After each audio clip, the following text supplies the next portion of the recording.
এবার সকালে উঠে চা মুড়ি বিস্কুট খেলাম, খেয়ে ভাবছিলাম এখন যাবো দোকানে। দোকানে যাবো, কারণ তো দোকান আজকে খুলবো না।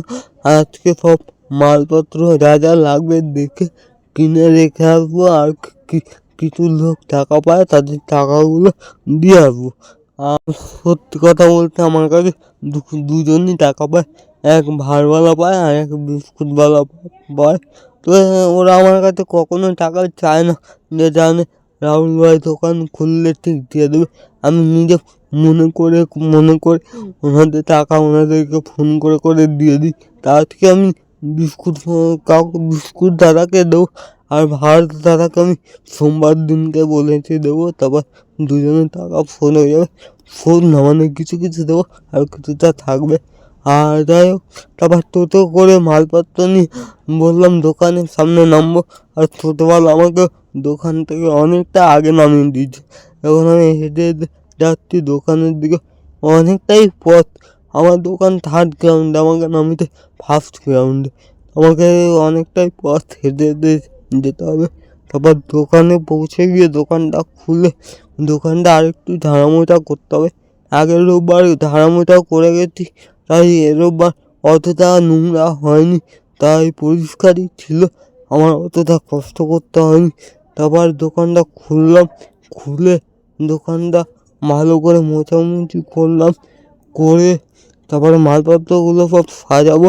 সাজিয়ে রেখে তারপর একটু যাবো গঙ্গার দিকে, গঙ্গার জল অনেক দিন হয়ে গেল, শেষ হয়ে গেছে।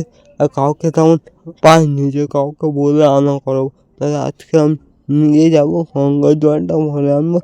এই যে ভাঁড়, 1 ট্রে ভাঁড়, এই 1 ট্রে ভাঁড়ের দাম প্রায় 480 টাকা মতো। এই ভাঁড়ের এই ভাঁড়ের টাকাটাই পায়। তো আজকে আমি অনেক কিছু এনেছি, কুরকুরে, লেস, তারপর পাঞ্জাবি তড়কা, অনেক কিছু এনেছি।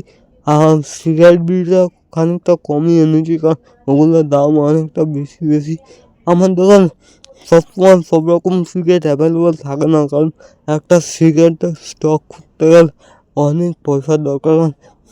মানে একসাথে আমি যদি সব রকম সিগারেট 10 প্যাকেট করেও আমি যদি তুলি, তাও মিনিমাম 7 থেকে 8 হাজার টাকার মতো দরকার। যাই হোক, আমি টাকা জমিয়ে পরে এক হাতে শোকেস করে তারপর সব সিগারেট রাখবো। এবার আমি মোটামুটি সব কাজ কমপ্লিট।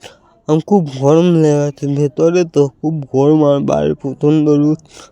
যাই হোক, তারপর দোকান বন্ধ করে এখন আমি যাবো গঙ্গার দিকে। ওই যে বললাম গঙ্গার জল শেষ হয়ে গেছে, গঙ্গার জল ভরতে হবে। গঙ্গার জল ভরে নিয়ে আবার দোকানে আসবো না, ডাইরেক্ট বাড়ি চলে যাবো। আর সত্যি কথা বলতে আমার গঙ্গায় নামতে একটু না অনেকটাই ভয় লাগে। তাও ভয় আমি নামছি, কারোর সাথে আসলে ভয় লাগে না, কিন্তু একা আমার খালি ভয় লাগে। তা একজন কাকুকে বললাম যে গঙ্গার জলটা ভরে দাও তো কাকু, তা উনি দিল না। তারপর একটা দিদিভাই, উনি আমাকে গঙ্গার জলটা ভরে দিল। আমি পাশে দাঁড়িয়ে ছিলাম। তারপর আমাদের লঞ্চ ঘাটটা অনেকটা উন্নতি হয়েছে, এটা দেখতে দেখতে আমি চলে যাচ্ছি বাড়ির দিকে।